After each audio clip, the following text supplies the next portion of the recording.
you love movies and movie discussions, you've come to the right place. Who am I, you ask? I am the Wiz, and I'm here today to review the 2023 action-adventure Indiana Jones and the Dial of Destiny, starring Harrison Ford, Phoebe Waller-Bridge, Mads Mikkelsen, and Antonio Banderas, directed by James Mangold. I'm going to be honest with you, when I came up with this theme this week, which was out of obligation week, I pretty much want an excuse to watch the Marvels, because I kind of figured, oh god, I've seen all the other MCU movies, I might as well, even though I don't really want to. But then I had to come up with another movie for Saturday. But I was originally thinking about doing Fast X, and I'm like, do I really want to watch Fast and the Furious, really? So then I was like, okay, the new Mission Impossible. But honestly, I want to watch that. But I'm only holding off because I want to wait for the second part to come out. And then I realized last year that the new Indiana Jones movie came out. And I had that blocked out of my mind because I really did not want to see it. I was not looking forward to it. I was like, oh God, can we just forget this ever happened? And then soon enough, when I started realizing that might be the movie I have to watch, I kind of braced myself because I really was not looking forward to watching this. And it's mainly because I did not like Kingdom of the Crystal Skull at all. It's got some of the things that make a good Indiana Jones movie, but there were some clear problems with Kingdom of the Crystal Skull. And I figured they're probably going to repeat those same problems because a lot of it had to do with Ford being too old for the role at that point. And, of course, with him now being Indy again at age 70, and with Ford himself being 80, it was like, oh, God, why are they doing this? So, did it turn out well? Let's find out. This is the review of Indiana Jones, The Dial of Destiny, directed by James Mangold. But before we do that, let's go into the plot. Indiana Jones, played by Harrison Ford, is set to retire from being a professor. At his retirement, he catches up with his goddaughter, which is Helena, played by Phoebe Waller-Bridge. They both get entangled with this device called the Dial of Destiny, which is being chased off by a former Nazi officer, played by Mads Mikkelsen. So let's get into my 3 points. Now, I'm going to do these 3 points differently, and you're going to find out why. So, my first question I have to ask about Indiana Jones, The Dial of Destiny is, why make Indy the main hero? One big problem that this film has is that Indiana Jones is still the main hero of the film. Why is that a problem? Well, the problem is that Indiana Jones in this film is 70 years old, and Harrison Ford is 80, and this is an action film. They still have Indiana Jones and Harrison Ford doing these stunts. Him punching people and running away and getting crashed into and diving and stuff. It's just too unbelievable to see Harrison Ford at this advanced age doing all these stunt work. I'll bet he didn't do any of these stunts. There's no possible way he did. And if he did, man, good on you. But man, it is really hard to actually watch the movie and utterly believe that he is doing these stunts or that Indiana Jones isn't pounded into dust at some point. Hell, there is even a point in the film where, spoilers, Indiana Jones gets shot, gets wounded, and there is a long period of time where he is wounded, and yet he's still doing a lot of action stuff. And he survives. The man is 70, and he's still surviving a gunshot wound. You know that a lot of people will look at this and go, well, it's an action movie. There's a bit of unbelievability in these things. But the thing with Indiana Jones is that there was still some believability in what was going on in the movies, especially the first three. And the fact that the film kind of strays away from that is a big problem with me when it comes to the way they portray Indiana Jones and everything in this movie. That's my first question. Why make Indy the main hero? But I already know the answer, and the answer basically is this. They wanted to make a new Indiana Jones movie, but they need to make it cross to the next generation so they have a new hero to spin it off to. However, they already knew that people would not watch an Indy movie without Indy being the main guy. So that is why they made Indiana Jones the main hero, because it was the best way for them to make money while trying to make a spin-off later on down the road, which is such a bad idea in that end because of the age of Harrison Ford and the age of the character. And you really have to stretch to make it seem like, this is not a big deal that he's almost 80 and he's doing all these physically intensive stunts. Which will lead into the second question, which is, why make Helena so unlikable? I cannot tell you how much I hated this character. I don't think this is really an issue with Phoebe Waller-Bridge. I think she's fine in the movie. I also think she kind of went a little too hard in the characterization. I think the point of this character was for her to be jaded, to be misguided, to go through hard times, but yet still be kind of likable. But Phoebe Waller-Bridge kind of leaned a little too heavy on the roguishness, on the criminal aspect of her character, and her cold-heartedness, as I should say, with her character. Which really becomes a problem where Indy keeps helping her, even though she clearly is trying to hurt him and trying to get him away and to screw him to the ground.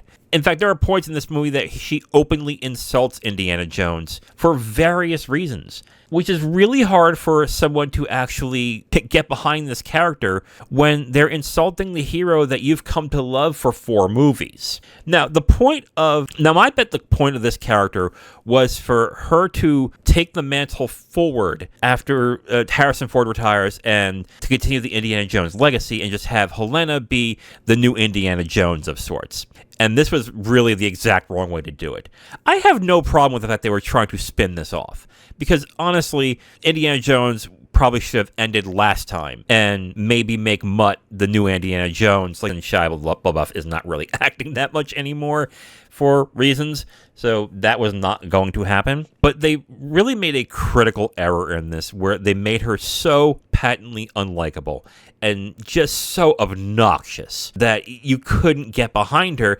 And in turn, it hurt Indy in the end of the movie as well, because now he looks stupid because he's following this person that is doing nothing but harming Indiana Jones. Now, some of you will probably say, well, that's kind of the same thing that happened in Last Crusade, right? Yeah, sort of. But Sean Connery was also really likable in that movie, and so was the father figure. In that case, that made sense. In this case, it really does not. And it just makes both characters look terrible. And then what they were trying to do was basically bridge the gap from no longer having Indiana Jones to then having Helena be the main character, I think was completely squandered. It won't work, and I'm going to bet money that Disney will either try and still do it, or they're going to reboot the entire Indiana Jones series with somebody else. And here's my third question. Why make the same mistakes as the last movie? This is going to dovetail into my thoughts on Kingdom of the Crystal Skull. I did not like Crystal Skull at all. And one of the big reasons why I did not like Crystal Skull is that it relied way too much on CGI, and the characters weren't really as interesting. And the same problems happen in this movie. So we already went into the characters. The characters have big issues that I have. Let's get into the CGI. There's a lot of CGI in this movie that I think was really unnecessary. First, why did they do the de-aging process with Harrison Ford in this movie? To a certain extent, I kind of understand it. The problem I have is twofold. One, the graphics when it comes to making Indiana Jones look young or looking at Harrison Ford look young just doesn't seem authentic and lifelike to me. If you compare it to The Irishman did look good until you saw De Niro actually do actions as a younger main character, and then it fell apart. Right away, the illusion fell apart for a couple of reasons. One is the graphics, they just don't look that great, and it seems like they purposely lit certain scenes to not make it as noticeable. The other is the voice. The voice is Harrison Ford in that, and I gotta say, it is quite obvious that's the voice of an 80-year-old. When you're watching the scene and you're seeing an Indiana Jones that doesn't quite look like Harrison Ford, it's decent, but it's definitely computer generated. And then you hear a much older Indiana Jones coming out of that voice. It's really hard to not have the illusion be broken. And then on top of that, a lot of the action scenes also have a lot of CGI, whether it's using creatures or it's going to be other stunts that are being used that are obviously in a green screen. What made the first 3 Indiana Jones movies great was the use of practical effects, stunt work, and locations. That's what made them so good and so enjoyable, and to give that feeling of this could be real, but then there is a supernatural element towards the end. I'm thinking, of course, Last Crusade with the goblet. I'm thinking of the heart being ripped out in Temple of Doom. And, of course, the art in the first movie. Those are obviously not real, but there's enough equity in there where if you wanted to believe in it, when it comes to the story, it's there. This movie has so much CGI, it breaks the illusion entirely, and I just couldn't buy it at all. That was a big issue I had with this movie as well. It just makes the same mistakes that Kingdom of the Crystal Skull did. Okay, who is this for? Oh boy, this is a big one. This is for someone if you are completely fine with watching a film that doesn't live up to the first 3 films. And this is really only who it's for. And this is basically, you're a fan of Indiana Jones. It's a new Indiana Jones. You want to see it because you like Indiana Jones. That's basically it. So if you're okay with the fact that this will not live up to the first 3 movies, it kind of doesn't even live up to the 4th one. Spoilers on how I feel about the movie. If you are okay with that and you just want to watch the film and just see how it turned out, knock yourself out, but I don't think you're going to enjoy it. Overall, it is obvious I do not recommend Indiana Jones and the Dial of Destiny. I think this was just a mistake in a number of areas. First off, Harrison Ford's too old. Secondly, the character that Phoebe Waller-Bridge is playing is so terrible and so utterly unlikable that you don't really want to know more about her other than when is she going to go away. And then they make the same mistakes as Kingdom of the Crystal Skull, relying on too much sci-fi and too much special effects that really is counterintuitive to what made Indiana Jones such a special and really good franchise in the end. I think this is worse than Kingdom of the Crystal Skull, mainly because it makes the same mistakes, but makes another critical mistake on top of that. If you are hoping this is going to be a good movie, that maybe you get some enjoyment out of it, maybe you will, but I'm going to say I doubt it on that end. Overall, I do not recommend Indiana Jones and the Dial of Destiny. My God, what a massive disappointment. But then again, honestly, I can't say it really is that disappointing because I was expecting this to be bad. When I heard the announcement of this being made into a sequel years ago, I was like, that's terrible. What are you doing? Don't do it. And they did it anyway, and it turned out exactly how I thought it was. So, no, it's not a disappointment. It's exactly what I thought it was, and that's what makes it even more disappointing. Now, if you want my full review on this movie, you can go to my website at IamTheWiz.com. You'll have my full written review right on the site, along with a link to the video that has this review that you've just listened to. On Tuesday, the theme is going to be Jackie Chan movies. I'm going to start with Police Story. Thursday is going to be 007 Debriefings with Zero, and we're going to do A View to a Kill. And then on Saturday, the movie that I'm going to watch is going to be Drunken Master. I'm going to try something a little different, too. I'm going to tell you the theme for the following week as well. And here's why I'm going to do that. I want to get you guys involved. I've noticed the subscription count is going up on YouTube. There's more views going on onto the reviews as well. Podcast is doing fine as well. So I want to get the people who are watching and listening involved. So here's what I want to do. I'm going to give you the theme, and I'm going to have you guys recommend movies that you want me to review.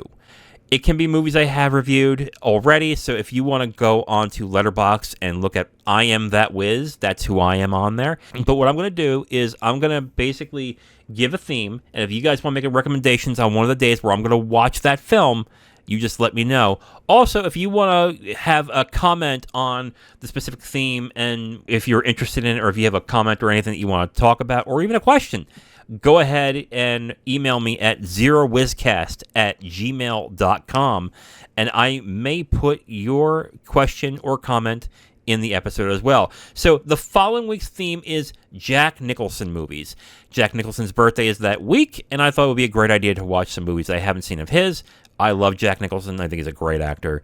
He's definitely one of those actors that you either love or hate, but I definitely love him as an actor. So tune in on Tuesday, where I'm going to be reviewing Police Story. Thursday is the 007 Debriefings with A View to a Kill. Saturday is Drunken Master, and then the following week is going to be Jack Nicholson movies. Get in your comments and your questions for zerowizcast@gmail.com, or if you follow me on X, I'll have a post on there as well regarding that theme. I am The Wiz, and I'll talk to you next time. Bye.